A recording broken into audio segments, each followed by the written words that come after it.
салому дуруди бепоёни сори якояки шумо дӯстдорон ва алақамандони варзиш, бахусус варзиши муҳорибаҳои омехта. Банда ҳастам Шаҳобиддин Ятимов хидмати шумо.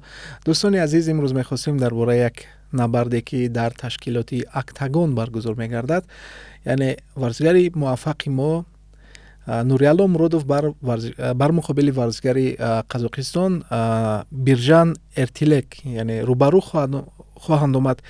خب نوریالله مرودوف در این نبرد یعنی به قول دیبیوتانت است، یعنی نوآمد است. باید بگویم که نوریالله بیشتر میخواست با دمیر یعنی روبرویت، هرچند دمیر ورزشگری ما رو نادیده میگرفت ولی او فراموش کرده بود که چگونه دستاوردها دارد نوریالله در جهانی محاربه های تنبتن یعنی محاربه آمیخته.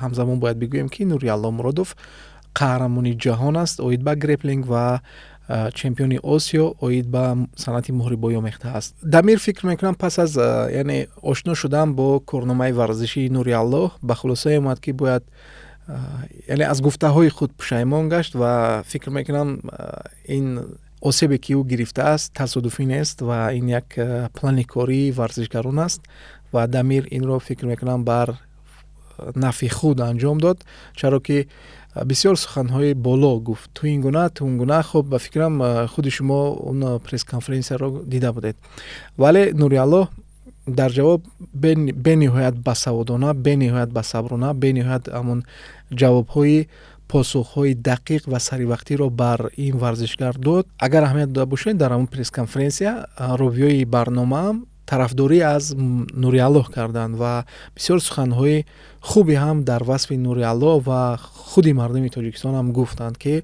این البته باعث تحسین است. البته باید ورزشگر آداب داشته باشد و همین آداب است که آنها به قله‌های بلندی ورزشی و انسانی میرسند و نوریالله اونجا بسیار جوابهای خوب داد و فیس تو فیس هم کردند.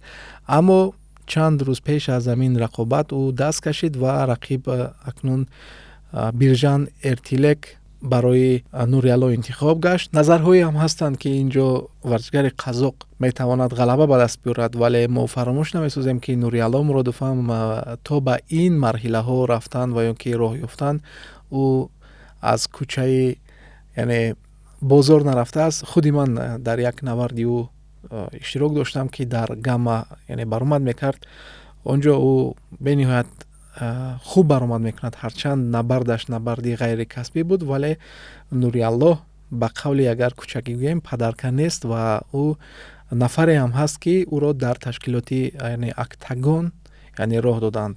هر نفری که خب به این تشکیلات ها نام نویس میگردد چگونه مرحله ها رو طی میکند که تا به اون نقطه برسند، یعنی که تا به اون تشکیلات ها برسند.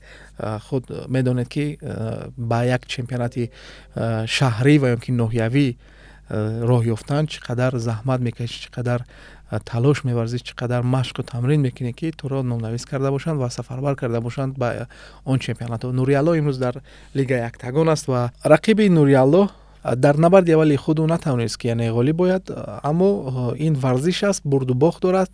همین است که باید یک نفر مغلوب شود، یک نفر باید یعنی پیروز آید. اکنون او هم تشنه رقابت است، ورزشگری ما هم تشنه رقابت است. نوریالله نقشه هایی که در روی ورق دارند با مربی خود آنها خوب کار میگیرند و سر و سیما نشده بر مقابل این ورزشگر میتواند که یک نبرد خوبی رو هم برای تمام مردم تاجیکستان و جهانیان نشان داده باشد. اکتاگون هم یک تشکیلاتی است که امروز توجه همگان به آن جلب گردیده است و توجه اکتاگون به ورزشگران ما نیز نسبت به دیگر ورزشگران به ورزشگران ما یعنی که توجه خوبتر دارد، یعنی لیگ اکتاگون.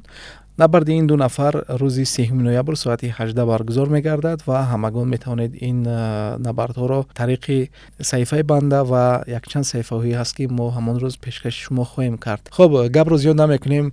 فکر من همین است که نوریالله کار از پرتر می‌گیرد و در زمین رقیب رو مغلوب می‌سازد. بنده بودم شهاب‌الدین یتیمov خدمت شما. اگر این کانتنت ما به شما پسند آمده باشد خود می‌دانید باید چیکار کرد. ما رو دستگیری کنید و دستگیری شما پیشروی ما است و ما کوشش میکنیم که کانتنت های خوب رو از جهان MMA برای شما پیشکش کرده باشیم.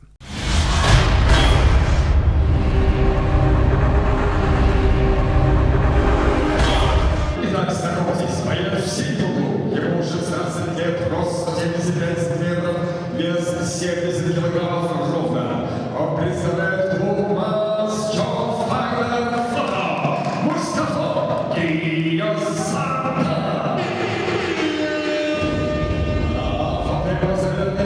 Красному ему 16 лет, рост 175 сантиметров, вес 70 килограммов.